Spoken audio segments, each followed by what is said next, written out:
Kaisar Naga yang tak terkalahkan. Bab 256, Menggoda. Melahap, Luli membayangkan kejadian itu. Alih-alih merasa takut, dia malah tergoda. Nyonya Yan seperti wanita jalang. Pesonanya bisa berakibat fatal bagi seorang perawan seperti dia. Luli pernah mencoba menggoda Nyonya Yan di Gunung Kaisar Bai, tetapi malah digoda olehnya yang membuatnya tidak bisa tidur malam itu. Hari ini dia mencoba menggodanya lagi, tetapi sekarang dia hampir tidak bisa mengendalikan diri. Dia memalingkan mukanya, mengambil napas dalam-dalam dan memaksa dirinya untuk tenang. Dia tidak bisa tidur dengan Nyonya Yan. Dia seorang janda, apalagi seorang janda hitam. Bersama dengannya akan menimbulkan banyak masalah. Luli tidak yakin bisa mengalahkan janda hitam. Gelombang. Nyonya Yan tertawa cekikikan dan bersorak seperti pemenang. Luli ingin menggodanya. Dia sangat naif. Aku tidak bisa terlibat dengan wanita ini. Luli terus berkata pada dirinya sendiri. Jika dia lebih mampu daripada Nyonya Yan dalam pertempuran, itu bagus. Namun, dia lebih lemah. Berurusan dengan Nyonya Yan mungkin akan menyebabkan kematiannya sendiri. Ada penjara orang tua surgawi di keluarga Bai. Ketika mereka mendorong keluarga Bai ke sudut, Mingyu dan Luli akan mati. Luli bermeditasi sejenak dan berkata dengan wajah serius, "Aku takut kau akan melahapku. Aku akan mengubah syaratku. Bagaimana kalau kau memberiku 10 keterampilan Suan kelas surga? Yang bagus. Jangan beri aku sampah. Jangan mengubahnya." Nyonya Yan menatap Luli dengan mata menggoda, dan dia bahkan menepuk punggung Luli dengan tangannya yang lembut. Dia tersenyum dan berkata, "Aku hanya bercanda. Beraninya aku melahapmu dan memakanmu? Bahkan jika aku memakanmu dengan cara yang berbeda, aku berjanji padamu, Tuan Muda Lu, bahwa kamu tidak akan pernah melupakannya." Menggerutu gelombang. Jakun Luli bergerak naik turun saat dia menelan ludah. Dia menjadi tegang.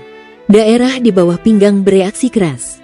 Dia menyingkirkan tangan wanita itu secepat yang dia bisa, berdeham, dan berkata, "Nyonya Yan, tolong seriuslah. Kita sedang membicarakan hal yang nyata di sini."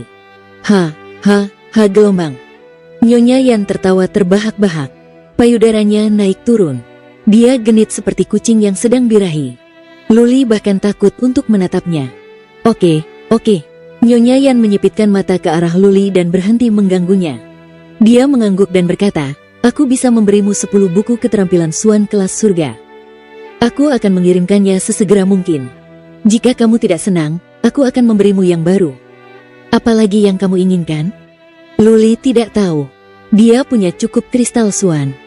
Bahkan dengan kristal Suan, keterampilan Suan kelas surga bukanlah sesuatu yang bisa dibeli. Sekarang dia bisa memiliki buku keterampilan Suan, dia benar-benar tidak tahu apa lagi yang bisa dia minta. Karena Nyonya Yan memberinya Pulau Dewata, dia akan melindungi keluarga Liu selama dia masih hidup. Dia tidak perlu khawatir tentang keluarga Liu. Dia memikirkannya dan berkata, "Saya akan menggunakannya di masa depan." Tenangkan pikiran Anda, Nyonya, masa lalu adalah masa lalu. Saya orang yang berpikiran luas. Selama Anda tulus berteman dengan saya akan memperlakukan keluarga Bai sebagai teman saya juga. Apakah Anda mengerti maksud saya? Tuan Muda Lu, Anda memang pria yang lebih dewasa. Anda benar-benar orang dari keluarga terpandang." Nyonya Yan mengangguk dan mendesah, "Sebenarnya, gadis kami Kyuk sangat menyukaimu. Itu menunjukkan kualitasmu. Akulah yang tidak melihat kebenaran." Kyuk tampak sangat lembut, tetapi dia orang yang sombong. Ada begitu banyak tuan muda dari keluarga kaya di Danau Seribu Pulau, tetapi dia tidak menyukai satupun dari mereka. Fakta bahwa dia menyetujuimu berarti kamu benar-benar orang yang luar biasa. Luli tersenyum ringan tanpa menjawab. Kerusakan telah terjadi dan tidak akan diperbaiki sekarang. Dari sudut pandang Luli, Nyonya Yan adalah wanita berdarah dingin dan kejam. Tidak peduli apa yang Nyonya Yan katakan atau lakukan untuk menyelamatkan hubungan, dia tidak akan menganggapnya sebagai teman lagi. Nyonya Yan mendesah dalam hati saat melihat ekspresi Luli. Dia tahu keadaan sudah tidak bisa diselamatkan lagi. Untungnya, selama ini, Bai Kyuk telah memihak Luli. Pada akhirnya, Bai Si mengizinkan Bai Kyuk ikut. Dia bahkan berteriak bahwa dia akan membenci Nyonya Yan jika dia membunuh Luli di Pulau Blood Evil. Dia tahu bahwa selama Bai Kyuk masih ada, Luli tidak akan membenci keluarga Bai. Namun, bagaimana membangun hubungan baik dengan tuan muda keluarga Lu ini dan membuat keluarga Bai memperoleh keuntungan dari semua ini adalah sesuatu yang harus direncanakan dalam jangka waktu tertentu. Ini tidak dapat dilakukan dalam waktu singkat. Perang besar akan segera terjadi sehingga Nyonya Yan tidak punya waktu untuk tinggal lama. Ia bangkit dan berkata, "Tuan muda Lu, saya akan kembali sekarang. Kalau Anda punya waktu luang, Anda dapat pergi ke Gunung Kaisar Bai dan mengunjungi kami. Pintu kamar tidur saya sekarang terbuka untuk Anda. Anda dapat masuk kapan saja, ha." Nyonya Yan berjalan pergi, meninggalkan tawa genit di belakangnya. Luli menatap pinggang rampingnya, dan pantatnya yang bulat, dan sekali lagi menelan ludahnya. Dia berseru dalam hati bahwa dia benar-benar seorang wanita jalang. Nyonya Yan telah pergi tetapi Luli tidak keluar untuk mengucapkan selamat tinggal. Tindakannya membuat Liu Yi dan yang lainnya terdiam. Banyak murid keluarga Liu takut jika Nyonya Yan marah, kota Dewa Bawah akan menyambut guru baru keesokan harinya. Luli tidak mempermasalahkannya. Ia terus berkultivasi secara tertutup. Ia telah mengonsumsi semua pil dan ramuan untuk jiwa yang telah diberikan kepadanya oleh banyak keluarga untuk menstabilkan kolam jiwanya. Suasana di Danau Pulau Seribu menjadi lebih hidup seiring berjalannya waktu. Pasukan itu akan segera berangkat. Banyak orang bahkan mulai bertaruh tentang berapa hari lagi kota Kaisar Yu akan ditembus dan apakah ketiga keluarga kerajaan akan ikut campur dan berapa banyak prajurit kuat yang akan hilang dari keluarga Yu. Daftar peserta telah diedarkan. Orang tua penjara surga, Bai Si, dan Bai Leng semuanya akan pergi. Nyonya Yan akan tetap tinggal untuk menjaga Gunung Kaisar Bai. Selain Luli, semua keluarga tingkat 4 lainnya juga pergi bersama. Ada 15 prajurit alam abadi, lebih dari 100 prajurit alam roda takdir, dan puluhan ribu prajurit alam kolam jiwa. Prajurit terlemah berada di alam kolam jiwa. Hampir setengah dari prajurit kuat di seluruh Danau Pulau Seribu dikerahkan. Orang tua penjara surga ingin bertarung dengan indah untuk menghancurkan keluarga Yu dan membuat Gurun Utara tercengang. Bai Kyuk dan Bai Xiasuang tidak diizinkan keluar. Mereka dikurung selama setengah tahun oleh Nyonya Yan. Orang tua penjara surga tidak punya waktu untuk berinteraksi dengan kedua gadis itu akhir-akhir ini. Dia ingin mereka meluangkan waktu untuk memikirkan apa yang telah mereka lakukan. Beberapa hari kemudian, Luli meminta si Bungkuk Tian untuk membawanya ke Pulau Naga Bumi secara rahasia. Pulau itu ditandai sebagai pulau terlarang oleh Luli dan personel yang berwenang ada di sini untuk menjaganya. Siapa yang berani menyinggung Luli dalam lingkup pengaruh Pulau God Down sekarang? Bagaimana mungkin ada keberanian untuk mendekati Pulau Blood Evil?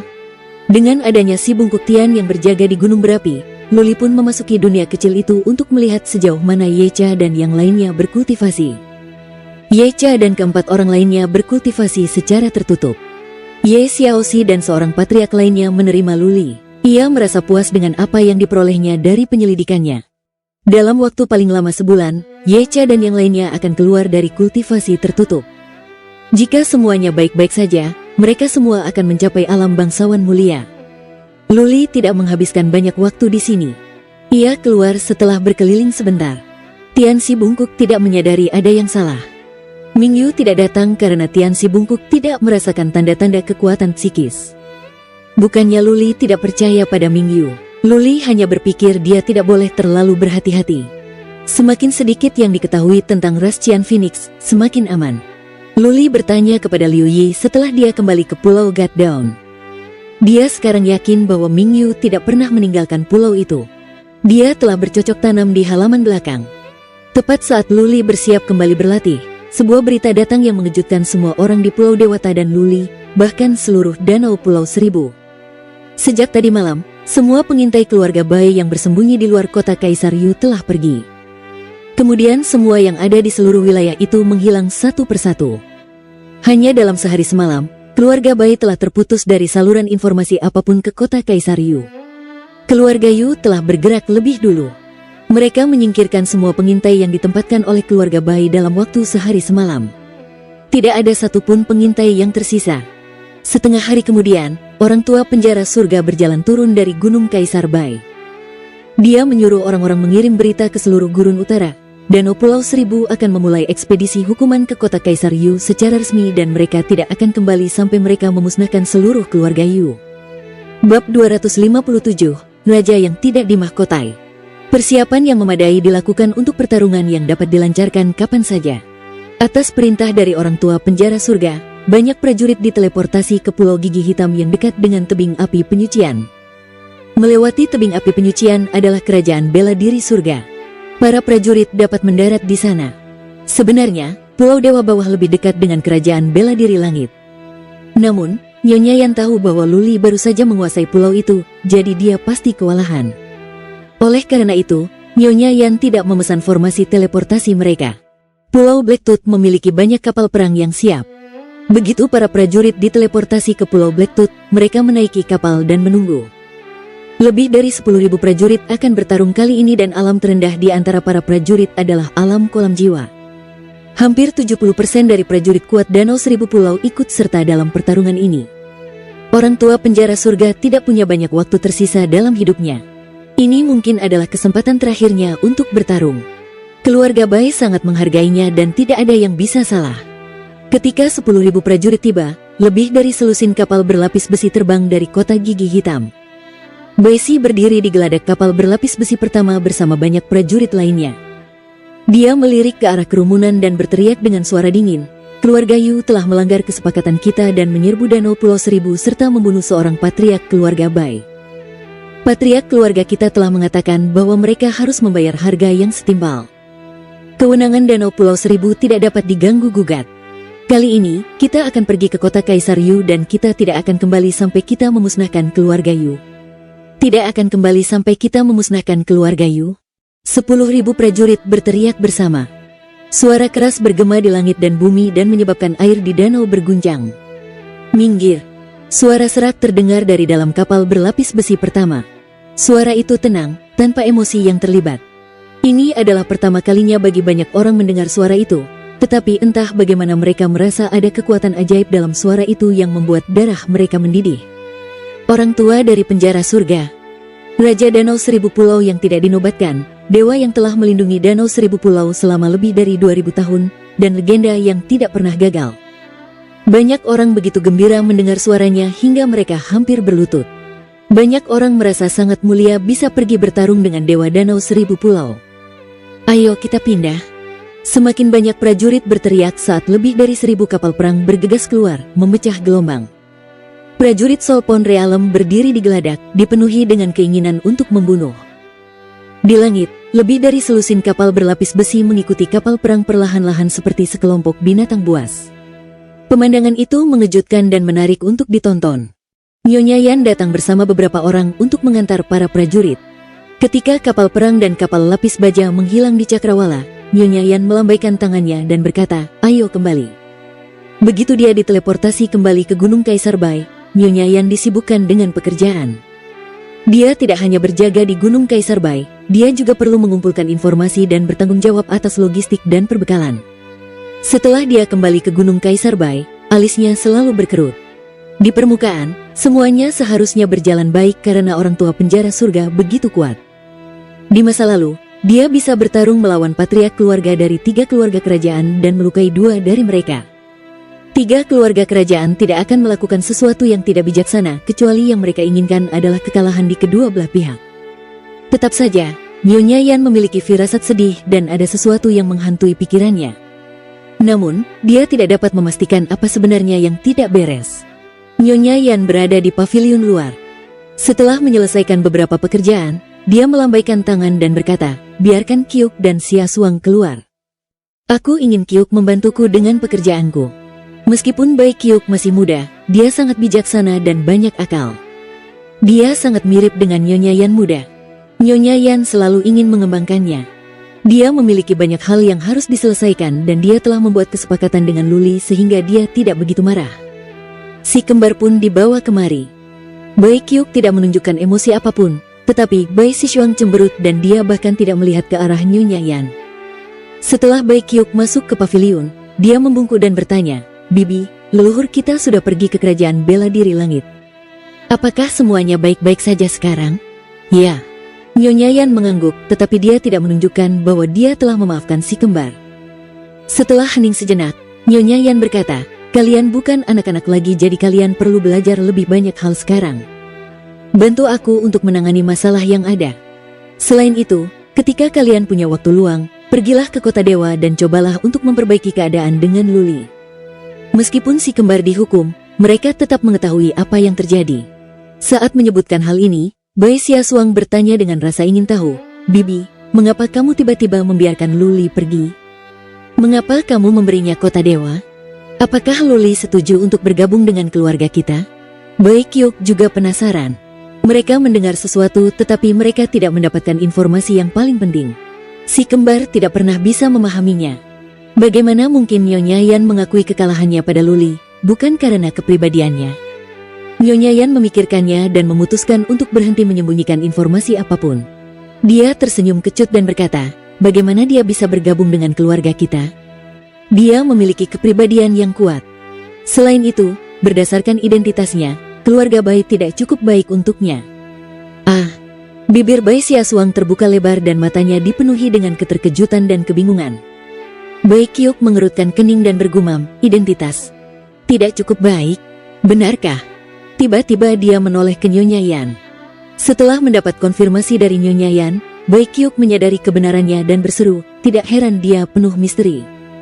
Jika dia adalah putra pria itu, semuanya akan masuk akal." Bai Siasuang tidak secerdas itu. Dia menggaruk kepalanya dan bertanya kepada adiknya dengan bingung, "Kakak, apa yang kamu bicarakan? Ada apa dengan Luli?" Bai Kyuk menjelaskan, Luli adalah putra Lu Renhuang yang menciptakan keributan besar di Gunung Kaisar Bai 20 tahun yang lalu. Mulut Bai Siasuang terbuka lebar. Setelah beberapa saat, dia tersadar dan berkata, Luli, he. Cukup. Nyonya Yan menyela Bai Siasuang dan berkata dengan serius, "Kalian tidak boleh membocorkan informasi ini dan kalian juga tidak boleh menyinggung Luli. Dia tidak akan tinggal lama di Danau Pulau Seribu. Dia akan segera pergi ke dataran tengah dan mungkin tidak akan pernah kembali lagi. Tentu saja, jika kita dapat membangun hubungan baik dengannya, di masa depan, ketika Luli berkuasa di keluarga Lu, dia mungkin akan membantu kita karena persahabatan kalian." Meninggalkan, Bai Kyuk tampak kecewa. Dia bertanya, "Bibi, apakah Luli pernah datang ke Gunung Kaisar Bai akhir-akhir ini?" "Tidak." Nyonya Yan melirik Bai Kyuk dan berkata dengan serius, "Kyuk, jangan terlalu dipikirkan. Luli adalah seekor naga yang berasal dari dataran tengah, bukan dari gurun utara. Dia tidak akan tinggal di tempat ini. Leluhur kita juga meramal nasibmu, kamu akan menikahi prajurit penguasa manusia dari gurun utara. Jadi, tidak mungkin bagimu untuk bersama Luli. Terlebih lagi, di masa lalu, Lu Renhuang membuat keributan besar di Gunung Kaisar Bai dan leluhur kita hampir ditampar sampai mati olehnya. Apakah menurutmu leluhur kita akan menyetujuinya?" "Bibi, bukan itu maksudku." Bai Kyuk tersipu, tetapi dia tidak bisa menyembunyikan kekecewaan di wajahnya. Bai Siasuang tidak bisa menahan diri untuk tidak berkata. Dia terus berseru, "Luli punya hubungan yang kuat. Ayahnya adalah Lu Renhuang, seorang prajurit dari alam berdaulat manusia. Suang Er." Bai Kyuk memikirkannya dan berkata, "Jika kamu tidak punya pekerjaan, pergilah dan temui Luli. Aku akan tinggal di sini dan membantu bibi kita." "Oke." Bai Siasuang langsung mengangguk. Dia sangat tertarik pada Luli dan ingin diteleportasi ke kota dewa untuk mencari Luli dan menanyakan semua pertanyaannya. Nyonya Yan berpikir sejenak dan menyadari bahwa lebih baik Bai Siasuang yang pergi. Gadis ini adalah makhluk yang tidak punya pikiran, jadi lebih baik membiarkannya membangun hubungan dengan Luli. Pergi dan bawakan dia 10 keterampilan Suan tingkat surga. Nyonya Yan melambaikan tangannya dan Bai Siasuang pergi dengan gembira. Dia terlahir sebagai gadis yang gelisah. Sekarang setelah dia dibebaskan, dia tidak bisa duduk diam sejenak, seperti burung yang dibebaskan dari sangkar. Bai Kyuk menatap Bai Siasuang saat dia pergi. Sorot matanya meredup. Alisnya saling bertautan erat dan kesedihan masih terlihat di wajahnya. Nyonya Yan tahu apa yang dipikirkan Bai Kyuk.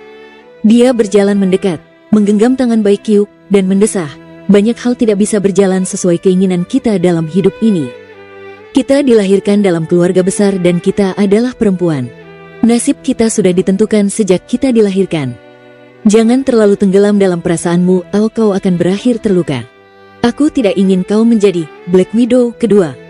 Bab 258, apakah kau sedang merayuku? Pasukan Danau Pulau Seribu segera mendarat. 10.000 prajurit meninggalkan kapal perang mereka dan bergegas maju dengan kekuatan dan semangat yang besar, sementara puluhan kapal berlapis besi terbang perlahan di atas mereka. 30 mil di sebelah barat laut tebing api penyucian terdapat sebuah daerah yang dikuasai oleh keluarga tingkat ketiga. Ketika pasukan melewati daerah itu, para prajurit di darat bertanya kepada Baisi apakah mereka harus menyerang daerah itu. Baisi hanya berkata satu hal, tidak boleh membunuh sembarangan. Kapal-kapal lapis baja besi berangkat lebih dulu sementara pasukan 10.000 prajurit dengan senang hati memasuki daerah itu. Orang-orang keluarga tingkat ketiga langsung berlutut. Mereka hanya memiliki 4 prajurit alam kolam jiwa secara total sementara ada begitu banyak prajurit alam kolam jiwa di pasukan Danau Pulau Seribu. Untungnya, tentara mengikuti perintah Baisi. Karena keluarga daerah itu berlutut, tidak ada yang terbunuh. Tentu saja, kekayaan dan sumber daya keluarga yang telah terkumpul selama bertahun-tahun dijarah. Bahkan peluru tingkat rendah pun diambil. Selain keluarga tingkat ketiga, 4 atau 5 keluarga tingkat kedua di daerah itu juga diserbu. Tidak ada satupun kristal suan yang tersisa untuk mereka. Pasukan itu melintasi daerah itu dalam garis lurus, bagaikan belalang yang terbang di atasnya. Para kepala keluarga berusaha menangis tetapi tidak meneteskan air mata. Semua orang mencela para bandit dari Danau Pulau Seribu dan keluarga Yu karena memulai semua ini dengan kejam. Pasukan itu bergerak sangat cepat karena para prajurit dari alam kolam jiwa memiliki kecepatan yang tinggi. Mereka dapat menempuh jarak 300 mil dalam satu hari. Jika terus seperti ini, mereka dapat mencapai kota Kaisar Yu dalam waktu lebih dari selusin hari. Tak lama kemudian, mereka tiba di daerah lain. Baisi sekali lagi berangkat lebih dulu dengan kapal berlapis besi, berpura-pura tidak melihat apapun. Lebih dari 10.000 prajurit memasuki daerah itu seperti belalang dan menjarah keluarga-keluarga di daerah itu juga. Ada begitu banyak pesan yang dikirim kembali ke kota bela diri surga seperti kepingan salju. Keluarga-keluarga mengeluh kepada keluarga Zi tentang kejahatan Danau Pulau Seribu, memohon keluarga Zi untuk menumpas para bandit dari Danau Pulau Seribu. Keluarga Zi tidak mengagungkan tuntutan itu dengan sebuah tanggapan. Mereka hanya mengeluarkan sebuah pemberitahuan untuk memprotes tindakan tidak masuk akal dari Danau Pulau Seribu dan memperingatkan mereka agar tidak melanjutkan dengan cara ini atau keluarga Zi akan melakukan apa. Protes itu tidak ada gunanya sama sekali. Di Gurun Utara, tinju adalah segalanya. Kalau bicara bisa membantu, Gurun Utara tidak akan begitu kacau. Para pengintai Danau Seribu Pulau berangkat lagi dan bersembunyi di dekat kota Kaisar Yu. Tidak peduli apa yang keluarga Yu rencanakan, selama mereka tetap tinggal di kota Kaisar Yu, keluarga itu akan hancur pada akhirnya. Danau Pulau Seribu tidak melakukan pembunuhan acak, oleh karena itu, keluarga kerajaan bela diri surga tidak semuanya berbagi kebencian. Keluarga yang dijarah harus menanggung nasib buruk. Siapa yang berani mencari kematian mereka? 3 kerajaan-kerajaan tidak mengatakan apa-apa. Tampaknya nasib keluarga Yu sudah pasti.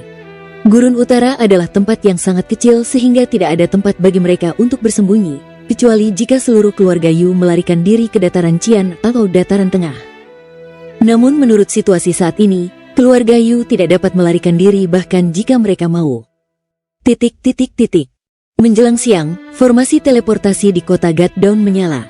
Seorang gadis cantik bergaun zamrud muncul di dalamnya. Gadis itu baru berusia 16 tahun, tinggi dan langsing, dan wajahnya sangat cantik. Aura anggun dan polos menyelimutinya. Ujung hidungnya terangkat sedemikian rupa sehingga membuatnya jenaka dan matanya bersinar terang sehingga orang-orang takut untuk menatap matanya. Banyak prajurit kehilangan akal saat melihatnya seolah-olah dia adalah peri yang datang dari surga. Salam, Nona Bai dan tuanku. Salah satu prajurit keluarga Liu akhirnya sadar. Ia bergegas berlutut. Bai Xiaosuang datang bersama kepala pelayan Bai. Ia tampak begitu gembira sehingga ia tersenyum tipis dan berkata, "Angkat dan tunjukkan aku pada Luli." Prajurit keluarga Liu segera membawa Bai Xiaosuang ke kompleks keluarga Su yang sekarang disebut Rumah Lu. Pada saat yang sama, prajurit itu mengirim orang untuk memberitahu Luli. Anehnya, Luli keluar untuk menyambutnya secara langsung, meskipun dia sedang menunggu di halaman. Dia segera melihat Bai Xiaosuang. Sambil menyeringai dia berkata, "Bai Xiaosuang, bukankah kamu dihukum? Apakah kamu menyelinap keluar?" Bai Xiaosuang tidak senang. Dia cemberut dan berkata, "Luli, beraninya kau berkata begitu? Kami dihukum karenamu. Kau tidak pergi dan meminta belas kasihan kepada bibi kami dan kau bahkan tidak pergi untuk menengok kami. Ini tidak baik untukmu." Hahaha. Luli tertawa dan berkata, "Aku minta maaf dan aku benar-benar minta maaf padamu." "Oh, Bai Xiaosuang, mengapa adikmu tidak ada di sini? Apakah dia marah padaku? Bukankah sudah jelas? Bai Xiaosuang melangkah masuk sambil berkata, adikku memiliki sifat pemarah, tetapi saat dia marah padamu, dia tidak akan berbicara denganmu. Aku memiliki sifat pemarah, tetapi kelebihanku adalah aku tidak akan menyimpan dendam. Lihat, meskipun kau tidak pergi menemuiku, aku akan bersujud kepadamu. Ini bukan kualitas yang baik. Luli tersenyum dan berkata, ini tidak berperasaan dan kamu sangat bodoh dan imut. Kamu bodoh? Bai Xiaosuang menatap Luli dengan tajam. Setelah duduk, dia mendekati Luli dan bertanya dengan nada samar, Luli, kudengar kamu adalah putra Lu Renhuang. Benarkah itu? Melihat matanya yang jernih dan murni, Luli mulai menyukai kepribadiannya. Pertama kali melihatnya, dia merasa gadis itu tidak menarik. Kemudian dia menyadari bahwa gadis ini sangat belak-belakan. Dia akan mengatakan apapun yang ada dalam pikirannya tanpa ada maksud tersembunyi dan dia tahu dengan jelas apa yang harus dicintai dan apa yang harus dibenci. Meskipun dia memiliki sifat manja, dia tidak jahat. Berteman dengannya tidaklah terlalu melelahkan. Luli mengangguk dan menjawab sambil menyeringai, ya, aku adalah murid keluarga Lu di dataran tengah. Bagaimana dengan itu? Apakah kamu punya perasaan padaku? Apakah kamu ingin menikah dengan keluarga Lu? Hah? Bai Xiaosuang meludah ke udara dan berkata dengan marah, aku punya perasaan padamu? Kau berharap begitu? Apa kau pikir kau begitu hebat hanya karena kau murid keluarga Lu? Aku akan menikahi seorang prajurit dari alam manusia berdaulat. Bahkan jika kau murid keluarga Lu, akan menjadi keajaiban jika kau bisa mencapai alam bangsawan mulia dalam kehidupan ini. Terlebih lagi, ayahmu membuat keputusan besar di Gunung Kaisar Bai di masa lalu dan hampir menamparkan leluhur kita sampai mati. Sekarang dia menyimpan dendam pada keluarga Lu. Jadi, jangan berpikiran yang tidak-tidak tentangku. Kau belum memenuhi syarat. Hahaha. Luli tertawa lagi.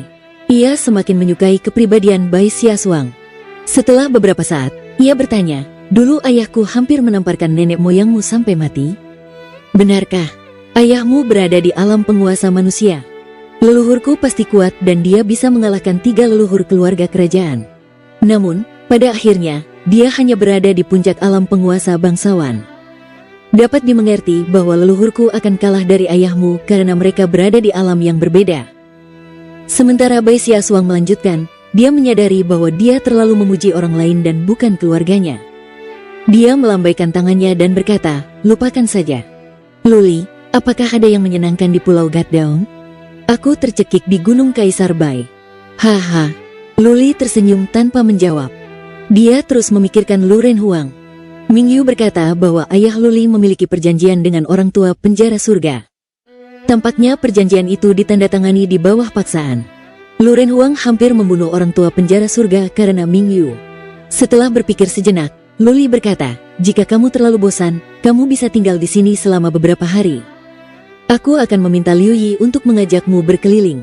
Saya tidak akan tinggal di sini. Itu akan merusak reputasi baik saya. Cincin Bai Xiaosuang menyala saat dia mengeluarkan 10 buklet. Melemparnya ke atas meja, dia berkata, aku di sini untuk memberimu keterampilan Suan dan menjalin hubungan denganmu. Tentang itu, Luli, apakah menurutmu ada kebutuhan untuk memperbaiki hubungan di antara kita?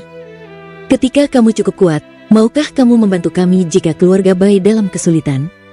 Luli terdiam. Gadis itu benar-benar imut. Siapa yang akan menjalin hubungan dengan cara seperti ini? Tidak.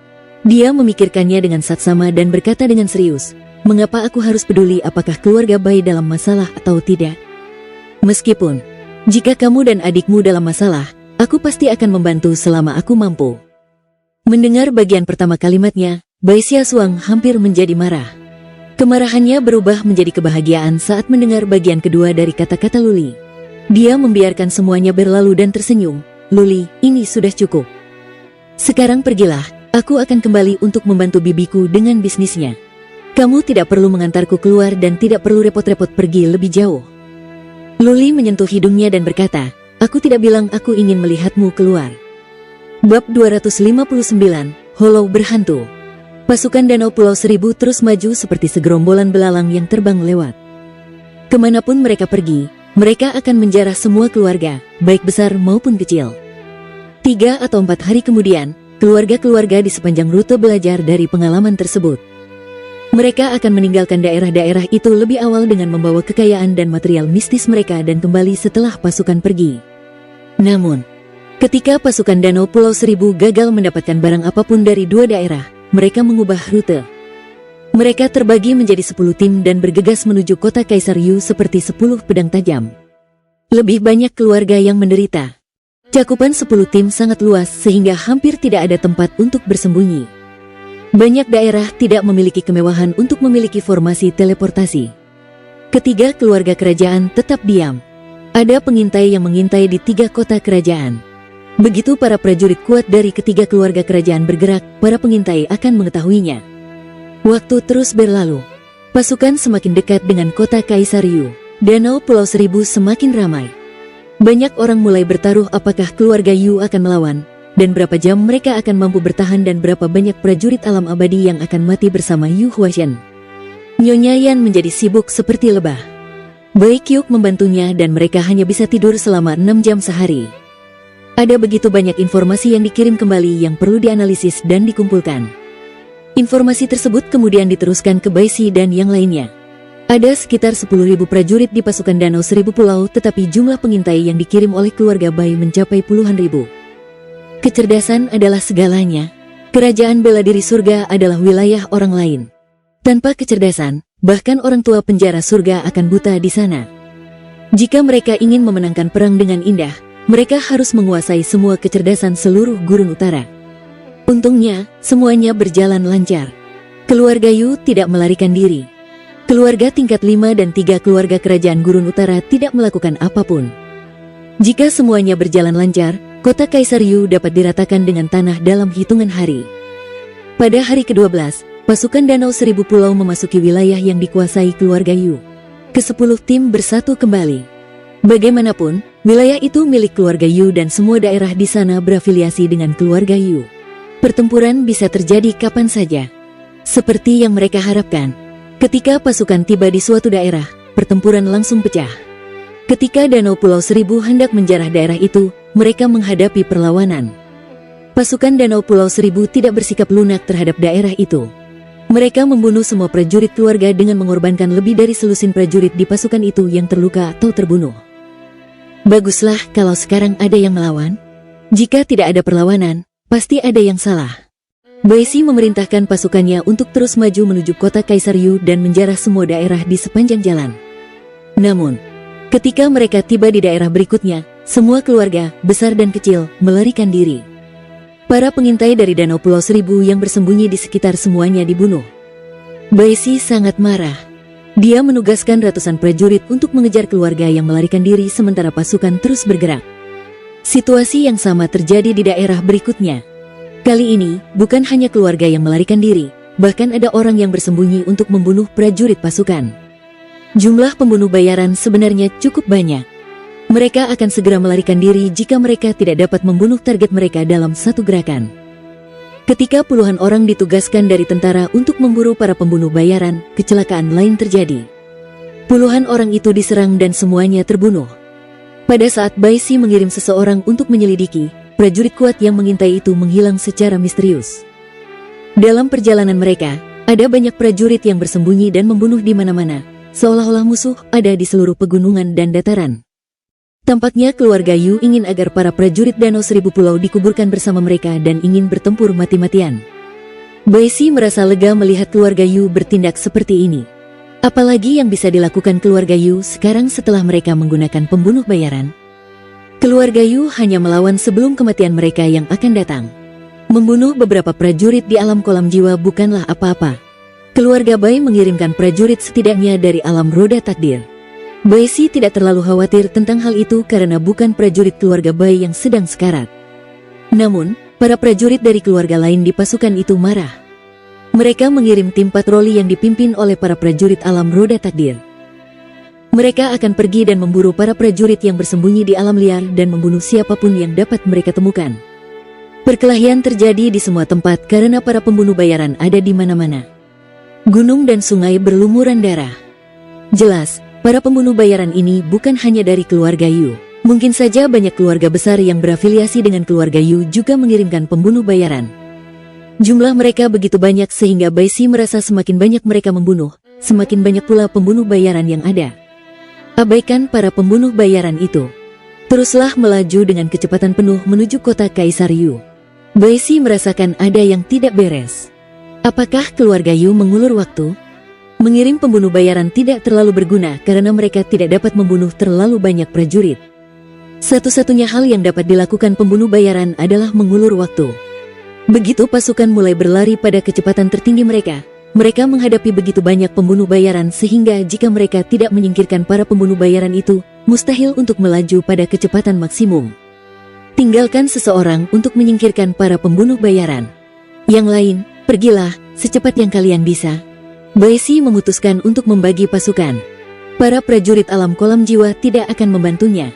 Pasukan utama pasukan berada di kapal berlapis besi. Selama pasukan utama mereka tidak terpecah, tidak apa-apa. Baisi tidak terlalu memikirkan para pejuang kuat dari keluarga Yu. Bahkan jika orang tua dari penjara surga tidak ada di sini, mereka masih bisa meratakan kota Kaisar Yu dengan tanah. Laporan.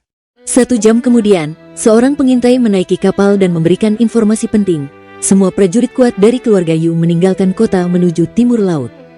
Tujuan mereka seharusnya adalah tempat yang jarang dikunjungi. Hollow berhantu. Baisi melihat peta dan mengerutkan kening. Haunted Hollow adalah salah satu tempat paling berbahaya di Heaven Martial Kingdom. Konon, tempat ini dulunya adalah kota daerah dengan puluhan juta orang yang tinggal di sana. Mereka semua dibantai oleh seorang pejuang yang kuat dan dia bahkan membuat tanah runtuh. Jutaan orang dikubur di sana. Semua yang meninggal berubah menjadi hantu dan semua yang masuk tidak bisa keluar hidup-hidup. Baisi tentu saja tidak akan percaya omong kosong semacam ini. Cerita itu bisa saja digunakan untuk menipu publik. Ini jelas merupakan markas rahasia keluarga Yu dan mereka menyebarkan rumor itu untuk mencegah orang-orang mendekat. Mengapa para prajurit kuat dari keluarga Yu dan mengapa mereka pergi ke Haunted Hollow? Baisi tidak dapat mengetahuinya. Para pengintai tidak dapat memasuki Haunted Hollow sehingga Baisi tidak mengetahui apapun tentang hal itu. Ia memikirkannya dan melaporkan masalah tersebut kepada orang tua penjara surga dan memintanya untuk membuat keputusan. Pergi ke Haunted Hollow. Tanpa ragu, Pak Tua penjara surga memerintahkan. Kemudian dia menjelaskan, Hollow berhantu terhubung ke dunia kecil. Keluarga Yu ingin ke dunia kecil dan terputus dari dunia luar. Dunia kecil? Baisi langsung memerintahkan kapal-kapal zirah besi untuk terbang menuju Haunted Hollow sementara pasukan di darat bergerak menuju kota Kaisar Yu. Baisi memerintahkan untuk membunuh siapapun yang berani melawan di kota Kaisar Yu. Semua prajurit kuat di Danau Seribu Pulau berada di kapal berlapis besi dan orang-orang ini adalah pasukan utama. Pasukan di darat hanya ada di sini untuk menjarah dan merampok. Orang-orang keluarga Yu bergegas menuju Haunted Hollow untuk memasuki dunia kecil. Memanggil semua pembunuh untuk mengulur waktu, Baisi yakin bahwa keluarga Yu melarikan diri dan mereka akan memasuki dunia kecil untuk memutuskan hubungan dengan dunia luar. Dunia kecil dapat diubah dan dunia yang diubah disebut wilayah rahasia. Tentu saja, hanya prajurit yang sangat kuat yang dapat mengubah dunia kecil. Keluarga Yu pasti memiliki cara lain, cara yang juga diketahui keluarga Bai. Keluarga Yu mungkin sudah mulai mengatur transformasi dunia kecil segera setelah Danau Pulau Seribu menyatakan perang. Transformasi itu pasti hampir selesai sekarang, jadi mereka berlari menuju Haunted Hollow. Kapal-kapal lapis baja itu cepat dan jaraknya tidak jauh. Dalam lebih dari selusin jam, mereka telah mencapai Haunted Hollow. Menurut informasi yang diberikan oleh seorang pengintai, semua prajurit kuat keluarga Yu baru saja masuk 2 jam yang lalu. The Haunted Hollow tampaknya sangat menakutkan. Tempat itu tertutup kabut hitam sehingga tidak ada yang bisa dilihat dari luar. Sebelum mereka mendekat, hawa seram menghampiri mereka yang membuat banyak prajurit alam roda takdir merinding. Memasuki. Baisi tidak khawatir tentang hal itu. Ini jelas semacam formasi penghambatan untuk menipu orang. Mereka membawa orang tua dari penjara surga bersama mereka, jadi apa yang perlu ditakutkan? Lebih dari selusin kapal berlapis besi bergegas maju dengan semua orang di dek siap bertempur. Dalam sekejap, kapal berlapis besi itu berlari menembus kabut hitam dan menghilang seolah-olah mereka dimangsa oleh beberapa binatang buas. Laporan. Pada saat yang sama, datanglah laporan darurat di Gunung Kaisar Bai.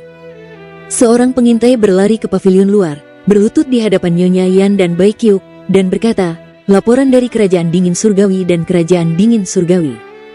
Dua leluhur keluarga kerajaan dan semua leluhur alam abadi mereka telah diteleportasi ke kota bela diri surgawi. Ekspresi Nyonya Yan dan Bai Qiu berubah. Mereka punya firasat buruk. Sesuatu akan terjadi. Bab 260, jatuh dalam pertempuran. Nyonya Yan tidak melakukan apapun setelah menerima informasi tersebut. Sebaliknya, dia menunggu. Dia membutuhkan informasi lebih lanjut dan lebih akurat. Laporan. Tidak lama kemudian, seorang patriark aula memberitahu sebuah berita yang tidak ingin didengar oleh Nyonya Yan maupun Bai Qiu setelah dua patriark keluarga kerajaan berteleportasi ke kota bela diri langit. Mereka pergi ke kota Kaisar Yu bersama patriark keluarga Zi dan para prajurit mereka. Berdengung. Tanpa ragu sedikitpun, Nyonya Yan segera mengeluarkan jimat giok dan menghancurkannya. Jimat giok ini adalah semacam peringatan. Jika jimatnya rusak, jimat yang dimiliki Bai Si juga akan rusak. Bai Si membawa beberapa jimat giok semacam ini. Mereka telah sepakat tentang cara menggunakannya. Jika Bai Si masih hidup, dia seharusnya tahu bahwa ketiga keluarga kerajaan telah bergerak sekarang. Di mana nenek moyang kita saat ini? Nyonya Yan melihat peta gurun utara setelah dia menghancurkan jimat giok dan bertanya. Kepala balai itu melirik peta, menunjuk ke suatu area dan berkata, mereka seharusnya berada di Haunted Hollow sekarang. Semua prajurit kuat dari keluarga Yu memasuki tempat ini. Leluhur kita mengejar mereka setelah itu. Tidak, ini jebakan. Nyonya Yan mendesah saat ekspresi wajahnya berubah muram. Bai Qiu berpikir sejenak dan bertanya dengan bingung, ini tidak benar. Meskipun leluhur kita tidak memiliki banyak tahun lagi dalam hidupnya, tetapi kemampuan bertarungnya tidak lebih lemah daripada saat dia berada di puncak. Mengapa ketiga keluarga kerajaan berpikir mereka bisa menang? Tidak ada prajurit di ketiga keluarga kerajaan yang telah mencapai alam berdaulat manusia. Kalau tidak, mereka tidak perlu membuat jebakan dan mereka bisa membunuh untuk masuk ke Danau Pulau Seribu. Nyonya Yan juga tidak dapat menemukan jawabannya. Keluarga Bai telah menyelidiki kemampuan bertarung dari tiga keluarga kerajaan dan keluarga Bai tidak menemukan adanya terobosan besar. Ketiga leluhur keluarga kerajaan semuanya berada di puncak alam bangsawan mulia, sama seperti orang tua penjara surga. Namun, jenis makna mendalam yang mereka rasakan berbeda. Yang paling kuat dari ketiganya adalah Raja Kerajaan Surga Dingin, dan dia telah merasakan makna mendalam tingkat keempat. Namun, Pak Tua Penjara Surga telah mengenal seorang 6 tingkat 1, yang setingkat dengan Lu Renhuang. Itulah sebabnya Pak Tua Penjara Surga dapat melawan ketiganya sendirian dan melukai dua di antara mereka. Makna mendalam memiliki pengaruh besar pada kemampuan bertarung. Misalnya, meskipun Ming Yu hanya merasakan satu tingkat kedua, tetapi ia dapat mengalahkan semua prajurit alam penguasa mulia yang tidak merasakan makna mendalam. Disinilah letak perbedaannya. Makna mendalam adalah kebenaran di langit dan bumi. Biasanya, jika seorang prajurit telah memahami satu jenis makna mendalam, akan sulit untuk memahami yang lain. Tentu saja, ini adalah pemahaman para prajurit gurun utara. Dikatakan bahwa di dataran tengah, ada beberapa prajurit yang sangat kuat di dataran tengah yang memahami beberapa jenis makna mendalam. Namun, di gurun utara, bahkan Raja Naga hanya dapat memahami satu. Dengan kata lain, kecuali tiga leluhur keluarga kerajaan telah mencapai alam penguasa manusia, jika tidak, kapasitas bertarung mereka tidak akan dapat ditingkatkan secara signifikan. Jika ya, mengapa ada jebakan? Jika mereka tidak yakin bisa membunuh orang tua penjara surga, maka tindakan mereka tidak ada artinya dan mereka akan membuat marah orang tua penjara surga. Banyak orang bisa mati sia-sia kali ini. Nyonya Yan dan Bai Qiu tidak mengatakan apa-apa. Orang tua dari penjara surga telah memasuki lubang hantu bersama semua prajurit yang kuat. Prajurit dari keluarga Yu dan tiga keluarga kerajaan juga ikut masuk. Tidak ada yang bisa dilakukan Nyonya Yan dan Bai Qiu. Mereka tidak bisa menawarkan bantuan meskipun mereka ingin. Mereka harus menunggu hasil akhirnya. Kirim pesan ke Bai He dan Bai Lu dan minta mereka mengirim orang ke Haunted Hollow. Biarkan mereka melapor kembali segera setelah mereka mendapat kabar. Pada saat yang sama, kerahkan mata-mata kita di tiga keluarga kerajaan. Kita harus mencari tahu informasi rahasia dari tiga gerakan keluarga kerajaan dengan cara apapun. Nyonya Yan memberikan perintah setelah mempertimbangkannya. Setelah itu, dia menjadi gelisah, mondar-mandir di pavilion dan tampak sangat mengerikan. Bai Qiu juga sama. Dia telah memikirkan situasi terburuk. Begitu sesuatu terjadi, seluruh Danau Pulau Seribu dan keluarga Bai akan lenyap dari dunia. Danau Pulau Seribu terletak di tengah-tengah tiga kerajaan sehingga tidak ada jalan keluar. Semakin dia memikirkannya, semakin Bai Kyuk dibebani oleh kecemasan. Dia hanyalah seorang gadis berusia 16 tahun. Tentu saja, dia tidak bisa tetap tenang dalam situasi seperti ini. Waktu terus berjalan, tetapi tidak ada pesan baru yang dikirim. Malam telah tiba. Nyonya Yan melambaikan tangannya dan berkata, "Kyuk, tidurlah sekarang. Aku akan mengirim seseorang untuk menjemputmu jika aku menerima kabar." "Tidak." Bai Kyuk menggelengkan kepalanya dengan keras kepala dan berkata, "Aku akan menunggumu."